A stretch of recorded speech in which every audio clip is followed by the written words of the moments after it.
Bapa di dalam surga, kami mengucap syukur kepadamu. Biarlah setiap pujian dan penyembahan yang kami naikkan, itu menyukakan hatimu. Engkau tahu kami membutuhkan akan hadiratmu setiap waktu. Bapa, biarlah engkau terus mengembuskan nafasmu, sehingga terus menerus terjadi satu kehidupan yang terus menerus diperbarui dalam hidup kami. Oleh karena firman-Mu, pengaturan-Mu yang indah dalam hidup kami, buat kami senantiasa menjalani, melakukan apa yang Kau mau dalam hidup kami. Condongkan kami dalam setiap keputusan untuk mengambil keputusan yang daripada-Mu.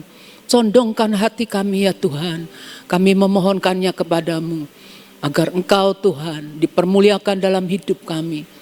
Karena hanya Engkau Tuhan yang layak untuk menerima segala pujian, hormat, kemuliaan. Di dalam nama Tuhan Yesus Kristus kami mengucap syukur. Amin.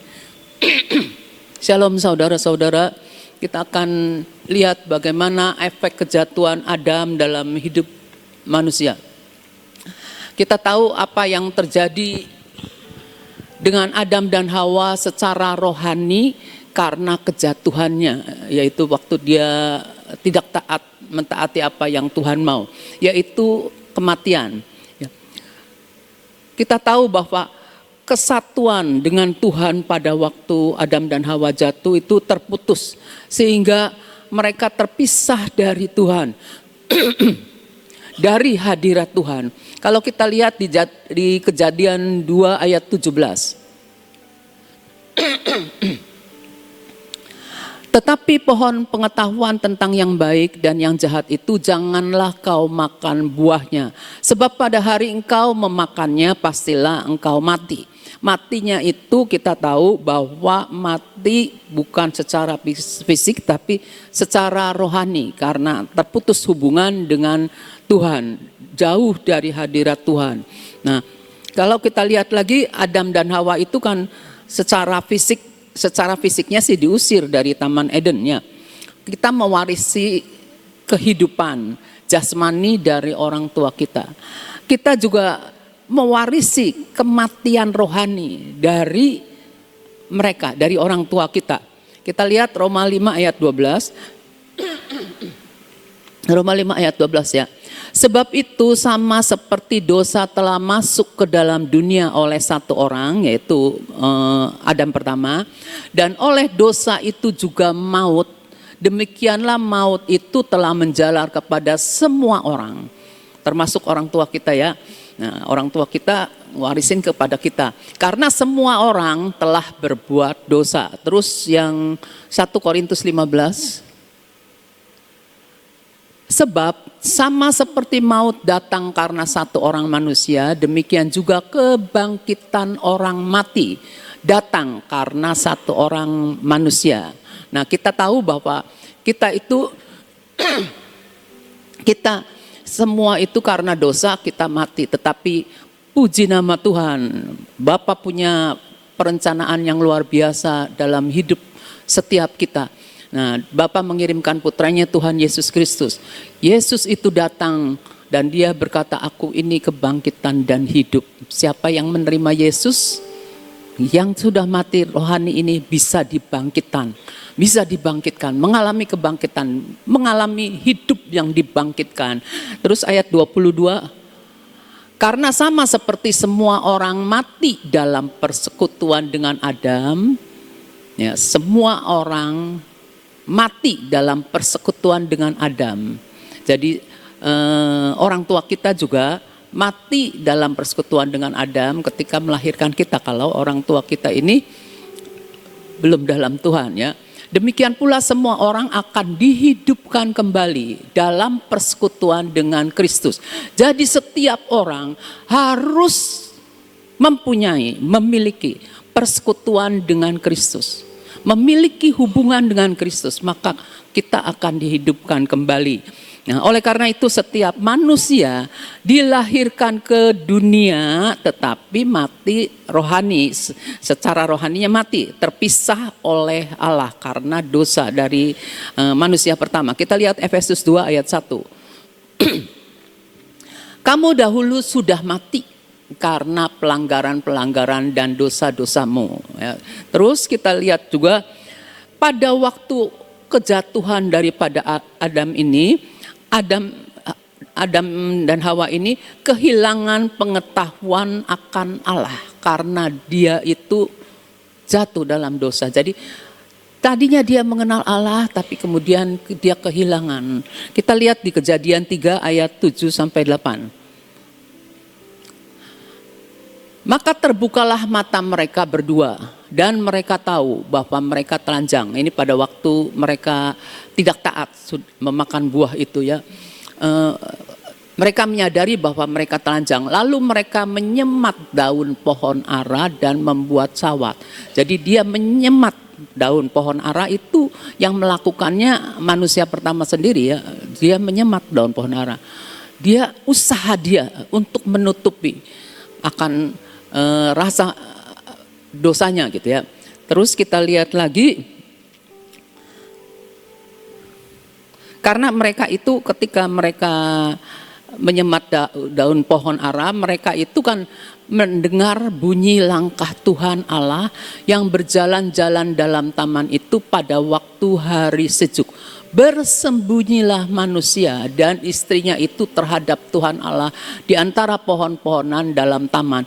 Jadi pada waktu mereka belum jatuh dalam dosa, mereka tidak menyadari ketelanjangannya. Mereka pakai pakaian kemuliaan, mereka bisa bercakap-cakap dengan Allah gitu ya. Nah, tapi ketika mereka mulai jatuh dalam dosa, ketika mereka jatuh dalam dosa, mereka sadar, saya ini telanjang. Lalu menyemat daun pohon ara, lalu bersembunyi ketika dengar langkah-langkah Tuhan. Nah, kalau kita lihat, jadi mereka itu memiliki pengertian yang salah tentang Tuhan, sehingga mereka takut dan bersembunyi. Itu mereka pengetahuan akan Tuhannya hilang gitu ya. Coba kita lihat Efesus 4 ya. Efesus 4 ayat 17 sampai 18. Sebab itu kukatakan dan kutegaskan ini kepadamu di dalam Tuhan.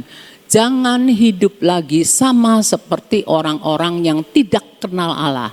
Pikirannya sia-sia. Karena kita tahu ketika orang yang kita tahu bahwa orang yang tidak mengenal Allah itu pikirannya sia-sia. Berusaha dengan caranya sendiri untuk bagaimana dia tidak akan terlihat kesalahannya gitu. Usaha terus. Itu orang yang tidak kenal Allah. Pikiran manusia yang tidak kenal Allah sia-sia. Coba kalau saudara renungkan, banyak hal di dunia ini yang terjadi. Pikiran mereka itu dibutakan. Jadi pikiran mereka itu melakukan hal-hal yang sia-sia. Mereka dibutakan, jadi mereka tidak menyadari. Ini pikiran ini terlalu menguasai ya. Makanya kita harus belajar menyerahkan pikiran ini, menundukkan pikiran ini kepada pikiran Kristus. Ayat 18. Dan pengertiannya yang gelap, jauh dari hidup persekutuan dengan Allah. Allah itu terang, kalau kita menjauh dari terang itu, maka kita ini hidup di dalam kegelapan. Ya. Pengertian kita jadi gelap karena pengenalan kepada terang itu tidak ada ya. Hidup persekutuan dengan Allah karena kebodohan yang ada di dalam hati mereka, karena kedegilan hati mereka. Kalau saya katakannya, degil itu tidak saja dimiliki orang-orang yang belum dalam Tuhan, tapi orang-orang seperti kita pun seringkali degil. Diomongin ya sulit. Diomongin ya nggak ngerti gitu ya. Kadang-kadang kita harus berpikir ketika pendapat kita ini tidak sama dengan orang yang memberi nasihat atau apa, kita berdoa, Tuhan terangi hati dan pikiran saya supaya saya ngerti. Tuhan, tolong Tuhan, kok enggak sama pikiran kita? Kitanya salah atau bagaimana? Tuhan minta terang yang dari Tuhan itu mencerahkan kita ya. Mungkin kita melihat dalam keadaan samar-samar ya. Nah, kalau saya kenang gitu ya. kita ini waktu belum dilahirkan kembali ya, kita belum dilahirkan kembali, kita masih duniawi. Nah, kita kan sekolah seperti saya gitu ya. Dulu sekolah di sekolah yang percaya Yesus ya.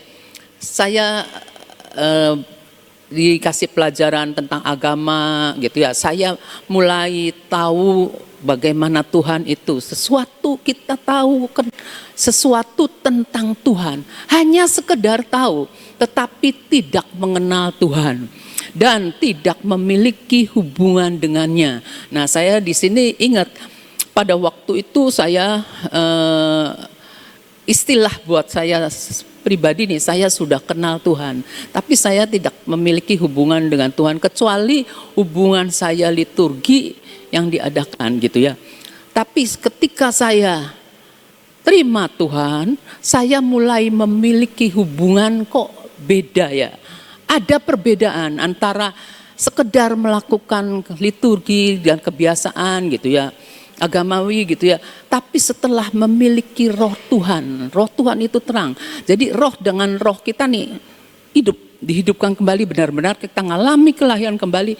Maka saya ngerti, oh saya harus punya persekutuan dengan Tuhan. Saya harus hidup dalam persekutuan dengan Tuhan.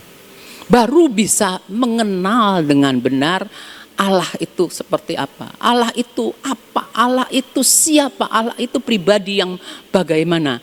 Nah, kita lihat 1 Korintus 2 ayat 14. Tetapi manusia duniawi tidak menerima apa yang berasal dari roh Allah. Dari roh Allah tidak terima. Ya, waktu saya cuma sekedar tahu juga saya ya tahu gitu tuh, tapi makanya itu benar-benar anugerah ya kalau orang itu dari tidak tahu kemudian ngerti dan tahu, itu anugerah saudara. Benar, kita harus banyak berdoa supaya banyak orang itu diberikan hikmat, pengertian dan ngerti, ditangkap oleh roh Allah gitu ya. Karena hal itu baginya adalah suatu kebodohan ya. Bodoh kalau orang percaya sama Tuhan, itu kita pernah alamin gitu ya. Saya udah pernah cerita ya. Dan ia tidak dapat memahaminya. Jadi orang duniawi itu tidak menerima apa yang berasal dari roh Allah karena rutinitas. Karena cuma sekedarnya. Karena hal itu baginya adalah suatu kebodohan. Dan ia tidak dapat memahami hal-hal rohani. Sebab hal itu hanya dapat dinilai secara rohani. Kalau kita punya roh Allah, kita dapat menilai secara rohani ya. Dalam keadaan seperti itu kita harus benar-benar menyadari betapa butuhnya akan roh Tuhan itu ya. Kita lihat di dalam Yohanes 1 ayat 14. Firman itu telah menjadi manusia dan diam di antara kita. Kalau diam di antara kita, berarti kita ini diam di antara kita. Kita ini mestinya kita kenal, kita punya hubungan kan. Nah, di sini dikatakan, dan kita telah melihat kemuliaannya, yaitu kemuliaan yang diberikan kepadanya sebagai anak tunggal Bapa, penuh kasih karunia dan kebenaran. Jadi firman yang telah menjadi manusia, diam di antara kita, maka kita perlu ada dalam hubungan dengan firman, dengan Allah, dan benar-benar mengenal Allah. Kalau kita cuma sekedar misalnya kita praise and worship gitu ya, sekedar kita datang, sekedar kita memuji menyembah Tuhan tapi hati enggak ngerti gitu ya, nyanyi itu namanya nyanyi, asbun namanya ya. Tapi berbeda jika ketika saudara benar-benar rohnya dihidupkan, saudara akan memuji dan menyembah Tuhan dengan di dalam roh dan kebenaran, karena saudara itu ngerti kebenarannya. Nah, kita tahu ya, pengetahuan yang benar tentang Tuhan itu hanya bisa ditemukan dalam hubungan yang intim dengan Tuhan. Jadi kalau kita pengen tahu benar-benar siapakah yang ada di sini gitu, misalnya siapakah Miss ini ya, siapa ini? Nah, kita ini harus punya hubungan, kalau enggak cuma sekedar tahu namanya itu Miss Ina, itu yang punya minyak gitu. Istilahnya tuh yang bagi minyak itu siapa ini multimedia. Tapi kalau saudara kepengen benar-benar kenal, saudara harus punya hubungan gitu. Harus punya hubungan gitu ya. Begitu kita dengan Tuhan ya. Kita harus punya hubungan dengan Tuhan. Melalui Tuhan yang datang menjadi manusia, Yesus Kristus, melalui firman. Jadi misalnya ya, kita banyak ketemu sama orang-orang percaya yang sekedar mereka itu kalau saya bilang sekedar kayak di kartu penduduk aja gitu ya, tapi enggak punya kehidupan dengan Tuhan, enggak punya hubungan dengan Tuhan. Kasihani sekali ya. Jadi dia tidak dapat menikmati kerajaan Allah. Kerajaan Allah itu apa? Kasih, damai, sejahtera, sukacita. Jadi kasih ya sekedar kasih, sukacita ya sukacita, tapi sekedarnya saja. Tapi kalau kita punya roh yang dari Tuhan, kita akan mengalami ke dalam. Luar biasa, benar saudara. Kita akan lihat bagaimana kalau orang terpisah dari Tuhan, tidak mungkin mengenal Tuhan dengan benar, ya enggak? Sekedar gini, katanya Tuhan ini, katanya mengumpulkan pengetahuan dari orang-orang dan kita berkata katanya, seperti itu ya. Nah, pengertian Adam dan Hawa itu bukan hanya menjadi gelap, tetapi mereka juga mulai menjadi takut dan cemas. Jadi efek kejatuhan itu mempengaruhi emosi manusia juga. Mempengaruhi Adam dan Hawa itu dipengaruhi mulai merasakan takut, jadi emosinya ya gitu, emosinya negatif ya. Nah, seperti kita juga punya emosi takut gitu ya. Nah, emosi pertama setelah kejatuhan itu rasa takut ya. Kita lihat di Kejadian 3 ayat 10. Ia menjawab waktu ditanya ya, ketika aku mendengar bahwa engkau ada dalam taman ini, aku menjadi takut karena aku telanjang, sebab itu aku bersembunyi. Jadi rasa takut itu reaksi alami daripada setiap kita kan, daripada setiap manusia. Karena apa? Karena keamanan kita, karena kita nih merasa enggak aman, jadi mulai takut ya. Kalau saya rasakan juga kalau takut ini, saya masuk ke satu tempat gitu ya. Nah, pada waktu masuk enggak berasa takut atau apa ya. Tapi ketika saya mulai masuk, saya ngerasa aduh ini sepi sekali. Aduh, udah mulai itu keamanan saya mulai terganggu. Timbul rasa takut gitu ya. Nah, kalau fobia ya, ada orang fobia kan macam-macam gitu ya. Fobia adalah ketakutan yang tidak masuk akal ya. Perasaan fobia itu tidak berdasarkan kebenaran karena tidak masuk akal. Kamu takut apa? Ya istilahnya kalau takut misalnya ini nih terang, kenapa kamu takut? Sepi. Nah, itu sebenarnya nggak masuk akal. Tapi itu fobia tuh menguasai kita gitu ya. Jadi kita nggak berjalan dalam kebenaran gitu ya. Ketakutan yang tidak masuk akal terhadap apapun itu tidak baik ya. Selain kita harus ngerti bahwa takut akan Tuhan itu adalah takut ya. Kita gini, takut akan Tuhan itu takut akan Tuhan ya. Berarti kita ini lebih mempercayai perasaan kita. Takut akan Tuhan ya, kita nih takut akan Tuhan itu harusnya menguasai perasaan kita gitu, harusnya menguasai diri kita gitu ya. Jadi kita itu punya gangguan kecemasan dari satu hal yang tidak masuk akal, yang umum terjadi. Jadi kita ini punya gangguan kecemasan ya. Padahal kita tahu perintah yang banyak di dalam Alkitab berbunyi janganlah takut, jangan takut, jangan takut. Ada berapa lupa saya, 365 atau berapa, pokoknya itu jangan takut, jangan takut. Tapi kita lebih dikuasai oleh diri kita. Ketakutan yang tidak masuk akal itu ada menguasai kita. Itu kita harus benar-benar berusaha untuk mengingat firman Tuhan yang berkata di Amsal 9 ayat 10. Permulaan hikmat adalah takut akan Tuhan dan mengenal yang Maha Kudus adalah pengertian. Jadi yang Tuhan mau kita takut itu adalah takut akan Tuhan, bukan takut akan sesuatu, bukan takut akan perasaan sendiri gitu tuh.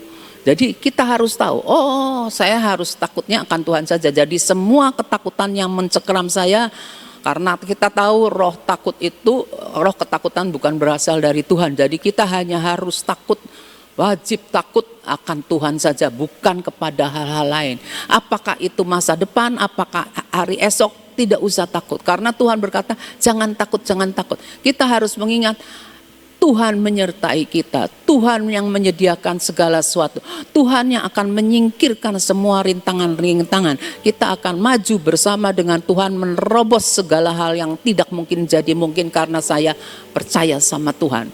Harusnya seperti itu, kita mau belajar seperti itu ya. Emosi lain yang merupakan akibat dari dosa adalah seperti dikatakan, merasa bersalah dan malu. Sebelum Adam dan Hawa itu jatuh dalam dosa, mereka telanjang dan mereka itu tidak malu ya. Tetapi ketika berdosa, maka mereka itu telanjang dan berusaha menutupi. Jadi kalau kita menyadari ya, banyak orang kan menutupi hatinya ya, karena takut orang lain akan tahu apa yang sebenarnya terjadi di dalam. Teman saya ngomong gini, coba aja teliti, kalau orang yang cuma sekedar ngomong itu nanti lama-kelamaan ketahuan. Nah sebenarnya dia itu bohong, nggak ngomong seperti itu gitu. Dia ngomong gitu. Jadi saya juga belajar perhatikan orang yang jadinya ramah sekali gitu ya. Nanti nih padahal si dia cuma sekedar ngomong, tidak dilakukan, sekedar ngomong aja gitu ya. Asbun ya. Jadi kita tahu, seringkali kita ini menutupi hati kita karena takut orang lain tahu apa yang sebenarnya terjadi di dalam diri kita, apa yang sebenarnya ada di kita gitu ya. Jadi ketika kita merasa bersalah dan malu, kita tidak punya keterbukaan. Tidak ada keterbukaan karena kita bersembunyi dalam kebohongan kita. Coba kalau kita ngobrol kan, kita misalnya ya sekelompok gitu ya. Kita ngobrol sama kelompok ini, saya punya keterbukaan, saya transparan. Tapi kita bertemu dengan seseorang, kita merasakan ada tembok di orang itu. Jadi kita tidak bisa berbicara bebas dengan orang itu. Ada hal-hal seperti itu, saudara. Ya ceritanya nanti lagi ya. Terus ada lagi depresi dan marah ya. Kejadian 4 ayat 5-7. Tetapi Kain dan korban persembahannya tidak diindahkan Tuhan. Lalu hati Kain menjadi sangat panas dan mukanya muram. Terus firman Tuhan kepada Kain, mengapa hatimu panas dan mukamu muram?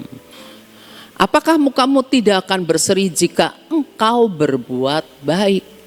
Tetapi jika engkau tidak berbuat baik, dosa sudah mengintip di depan pintu. Ia sangat menggoda engkau, tetapi engkau harus berkuasa atasnya. Jadi kita harus tahu ya, yang dilihat, yang membuat kita ini berbuat baik itu, yang dilakukan kita pengen berbuat baik bukan karena kita baper, kita sebagai anak Tuhan harus berbuat baik. Terus kalau jadi marah bukan terus langsung diutarakan gitu ya. Kita harus senantiasa, dikatakan sama ayat 6 ayat 5. Coba sekali lagi tolong.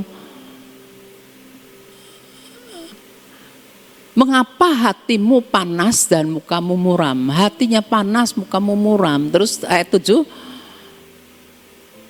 apakah mukamu tidak akan berseri jika engkau berbuat baik? Jadi yang diutamakan oleh Tuhan itu berbuat baik. Kamu jangan keburu mukanya muram gitu ya, mukanya muram. Tuhan menghendaki kita penuh sukacita gitu ya. Jadi Kain itu marah, tertekan. Karena apa? Karena tidak melakukan kebaikan, karena dia tidak melakukan apa yang benar. Jadi jadi dengan perkataan lain itu, perilaku benar dan baik itu yang membawa pada perasaan yang baik. Jadi kalau kita berperilaku baik, kita ini akan merasa hatinya nih tentrem, baik, aman. Tapi kalau kita tidak berbuat hal yang benar, kita akan merasakan enggak enak.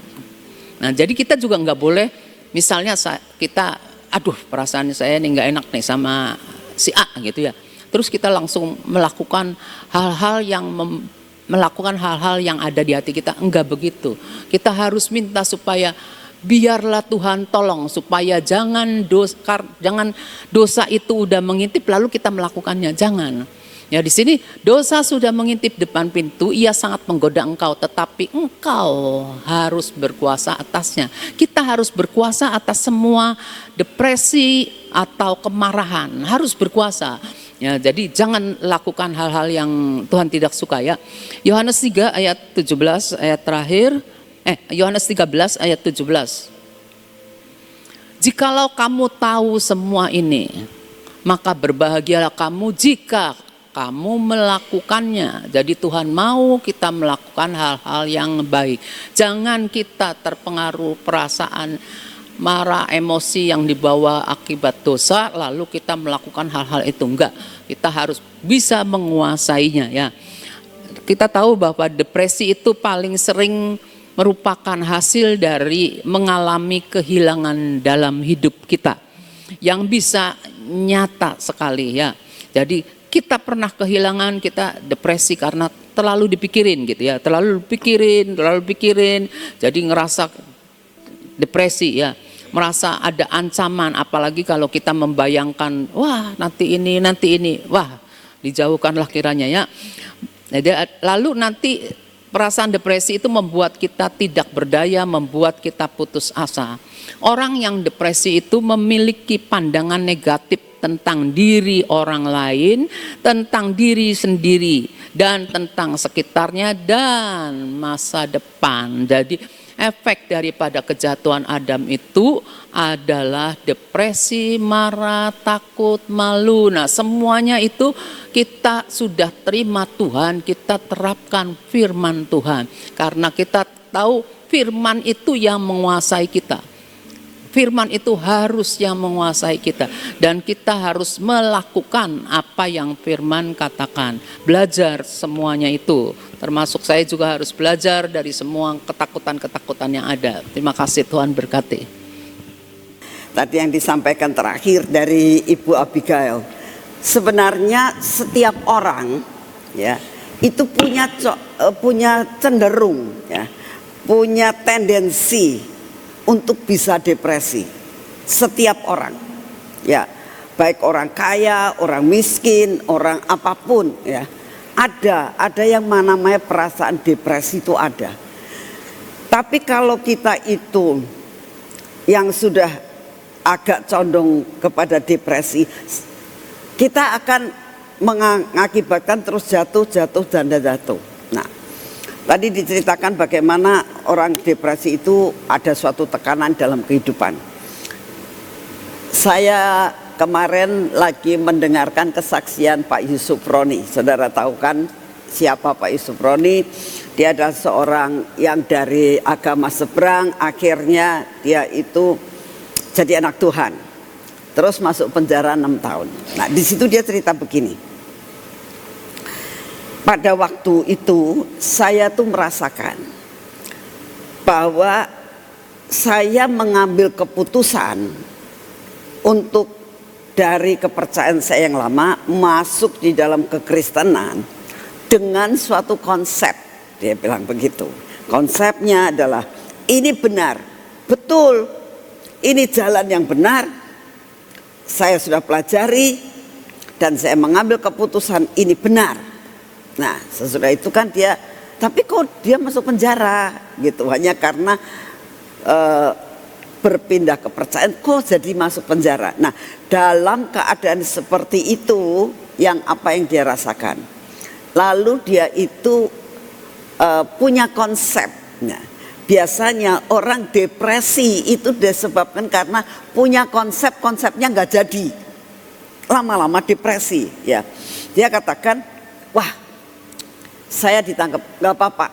Tuhan, saya sudah hidup, mati, hidup lagi, kuasanya luar biasa. Mati 3 hari, bangkit kembali. Nah, dia ambil itu ya konsepnya, saya pasti dalam 3 hari mujizat terjadi gitu. 3 hari gak kejadian apa-apa, saudara. Waduh, kok Tuhan gak tolong ya? Masa Tuhan kan hidup, Tuhan berkuasa, kenapa gak mau nolong dalam 3 hari, kata dia. Nah, terus akhirnya dia berkonsep lagi, 7 hari. Tuhan menciptakan dunia 7 hari. Terus hari ke-7 selesai, mengalami kemenangan, semuanya baik. Dia nunggu 7 hari, kok saya juga gak ada kabar ceritanya gitu. Lalu dia mulai berkonsep lagi, terus berkonsep mengenai masalah. Oh, kemungkinan harus 40 hari. Konsepnya terus 40 hari tidak kejadian apa-apa. Lalu dia mikir, Tuhan Yesus melakukan pekerjaan selama 3 tahun. Saya nanti akan dipenjara 3 tahun. Nah, ini mulai konsep. Nah, karena tidak kejadian apa yang dipikirkan, apa yang sudah diangan-angankan, itu bisa depresi, saudara. Lalu dia katakan, saya itu benar-benar depresi. Tapi anehnya, saya tidak bisa meninggalkan kebenaran itu. Luar biasa banget, itu kerjaan Roh Kudus. Saya tidak bisa kembali kepada kebenaran saya yang lama, dia bilang.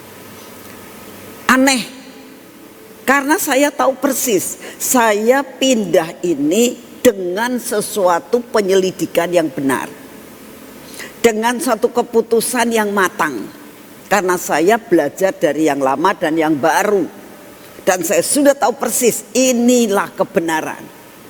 Jadi dia katakan, aku tidak bisa untuk pindah, karena ini kebenaran. Tapi yang jadi masalah adalah, kok aku tidak ngalami mujizat gitu. Nah, saudara, itu yang bisa membuat depresi. Saudara, sampai di situ ya, ceritanya sampai di situ. Tapi ya ceritanya masih panjang. Cuma saya hanya berbicara hari ini tentang depresi, jadi tidak menceritakan yang lain. Saudara tahu bahwa depresi itu disebabkan karena kita sudah punya konsepnya nggak terjadi, itu bisa depresi. Kita menginginkan sesuatu nggak kejadian, bisa depresi. Seorang yang jatuh cinta, ya, sudah punya konsep nih, pasti saya diterima nih sama anak perempuan ini, bla bla bla. Ternyata ditolak, itu depresi.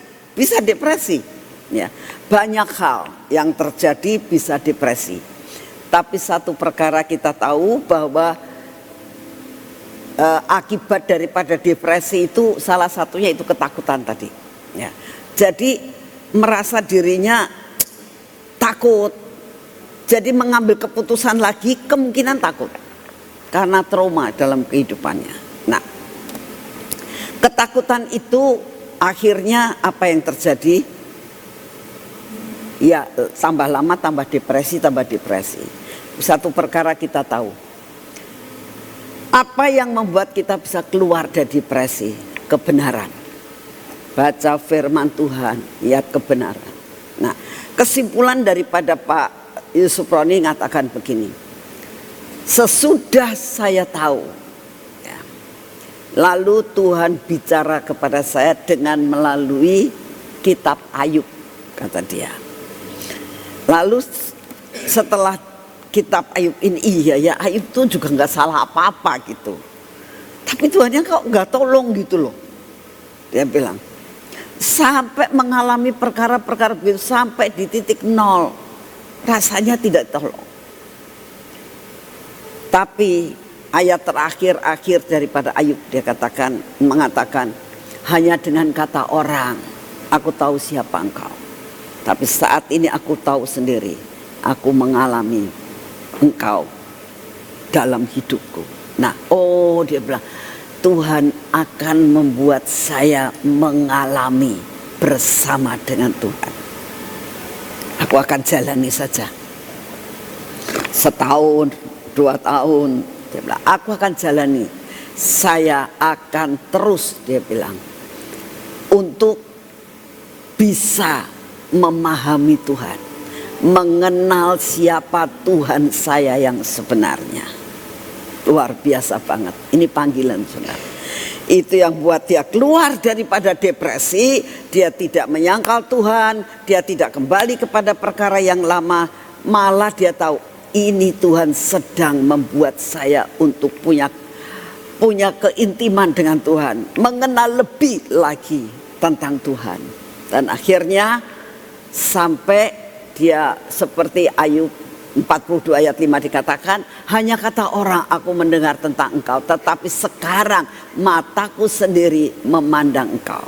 Dan dia katakan, Tuhan sedang mengajar saya untuk aku dapat memandang siapa Tuhan, siapa sebenarnya yang aku sembah itu. Dan sampai dengan sekarang sudah tua juga, tetap tidak menyangkal imannya. Siapa yang bisa lakukan? Pertolongan Roh Kudus. Yuk, kalau di sini ada yang merasa depresi disebabkan perkara-perkara sedemikian, percayalah, hanya Yesus yang bisa membuat segala sesuatu. Saat ini kalau sedang kita katakan apapun yang kita alami, kita berkata, Tuhan sedang mengajar saya untuk saya bisa memahami siapa Tuhan kita yang sebenarnya. Jadi depresinya hilang, saudara. Yuk, mari kita berdoa. Terima kasih Tuhan untuk firman-Mu. Terima kasih buat penyembahan pujian selama 1 jam. Terima kasih Tuhan untuk penjabaran-Mu yang baik. Kami mengucap syukur untuk hari ini. Engkau begitu amat sangat baik. Engkau tahu Tuhan, tidak ada satupun di dalam hidup kami yang tidak pernah depresi Tuhan. Pasti kita semua pernah depresi. Karena doa-doa yang lama sekali tidak dijawab. Kadang-kadang kami mengalami perkara-perkara prosesmu gak selesai-selesai. Bapak, saat ini kami datang di hadapan-Mu. Buat kami bisa memahami Engkau. Buat kami mengenal Engkau lebih dalam lagi. Sehingga kami tahu apa yang Kau kerjakan itu sangat baik untuk hidup kami. Kalau masa-masa saat ini sedang masa proses, masa sedang Engkau didik kami, ajar kami Tuhan, ajar kami untuk mengerti bahwa pendidikan kami belum selesai. Terima kasih untuk kasih setiamu.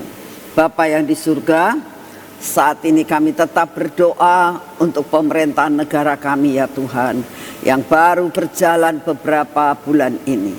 Kami berdoa saat ini Tuhan, tolong supaya ada kesatuan antara Bapak Presiden dan Wakil Presiden kami. Ada kerjasama yang luar biasa, ada pengertian yang luar biasa. Biarlah sejalan, sederap dan selangkah untuk dapat menjalankan roda pemerintahan ini selama 5 tahun ini ya Tuhan. Kami berdoa saat ini, Engkau terus membuat mereka menutup telinga daripada noise-noise yang ada di sekitar mereka Tuhan. Melainkan fokus terus kepada apa yang menjadi beban tanggung jawab yang ada di atas pundak mereka. Biarlah ada kerjasama dengan para kabinet. Kami mengucap syukur untuk segala sesuatu yang saat ini sedang dikerjakan. Terus Tuhan, kami minta anugerah-Mu yang akan membuat negara ini menjadi negara yang dapat dientaskan dari segala kemiskinan. Bapa, kami juga berdoa biarlah keputusan demi keputusan yang diambil sejalan dengan apa yang Engkau mau. Kami berdoa pada saat ini juga Tuhan, keadaan cuaca yang ada di kota ini, yang ada di Indonesia, kami minta anugerah-Mu. Engkaulah Tuhan yang berdaulat atas cuaca, sehingga mengakibatkan banyak sekali Tuhan kesehatan-kesehatan yang terganggu dengan tenggorokan yang sakit, dengan batuk dan pilek. Kami minta dalam nama-Mu, hembuskan nafas kesembuhan yang daripada-Mu. Jehovah Rafa, Engkaulah Bapa penyembuh. Hembuskan malaikat Jehovah Rafa mengembuskan akan nafas surgawi, menghancurkan, menghilangkan, menghalau semua sakit penyakit yang ada, virus-virus yang ada. Terima kasih untuk kasih setia-Mu. Kami sungguh mengucap syukur bahwa Engkau akan melakukan semuanya demi kasih karunia-Mu buat anak-anak-Mu Tuhan. Terima kasih untuk semuanya. Bapak, kami juga berdoa pada saat ini, biarlah Engkau sendiri yang akan berjalan di hadapan kami Tuhan. Banyak perkara yang kami hadapi saat ini. Berjalanlah Engkau bersama dengan kami. Kami rindu ada lawatan luar biasa Tuhan.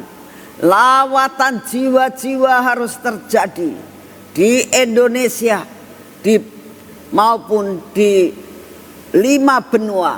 Lakukan Tuhan untuk perkara ini. Kami berdoa saat ini juga Tuhan, biarlah kami benar-benar perekonomian dalam hidup kami. Buat terobosan-terobosan dalam perekonomian kami Tuhan, sehingga dunia tahu apapun yang terjadi, Engkau tetap memeliharakan kami sebagai anak-anak-Mu. Terima kasih Bapak. Kami juga berdoa untuk pilkada Tuhan yang bentar lagi akan diadakan.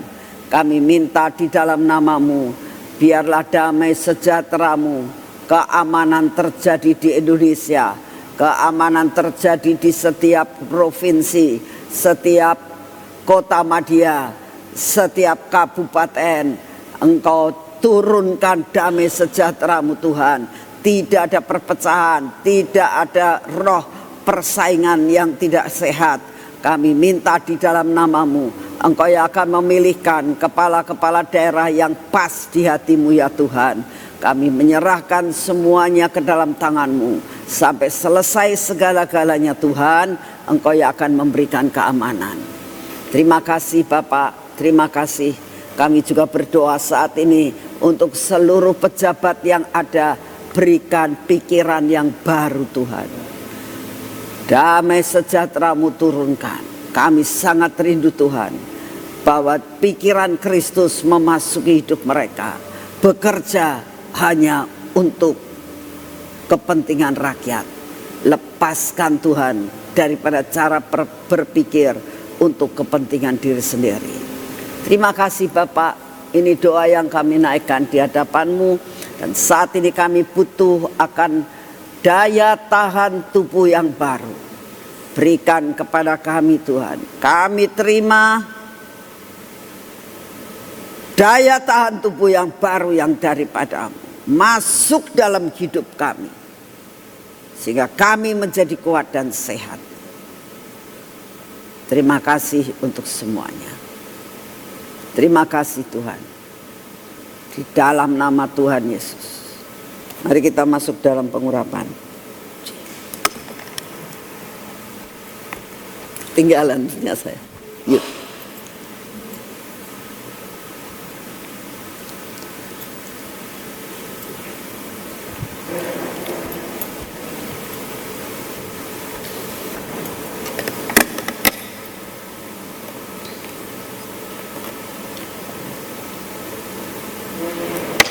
Mari saudara, Tuhan Yesus ini adalah minyak ajaib. Minyak yang Kau anugerahkan buat kami. minyak supranatural. Biarlah apa yang kami lakukan hari ini supranatural terjadi dalam hidup kami. Dalam nama Tuhan Yesus. Kami oleskan pada mata kami Tuhan, pada telinga kami. Buat supranatural dalam hidup kami. Bibir, mulut kami dan hati kami. Sepanjang hari ini kami hidup di dalam supranatural ya Tuhan. Apa yang tidak pernah kami dengar, apa yang tidak pernah kami lihat, apa yang tidak pernah timbul dalam hati, Engkau sudah sediakan buat kami. Dan semua yang tidak baik Engkau hancurkan.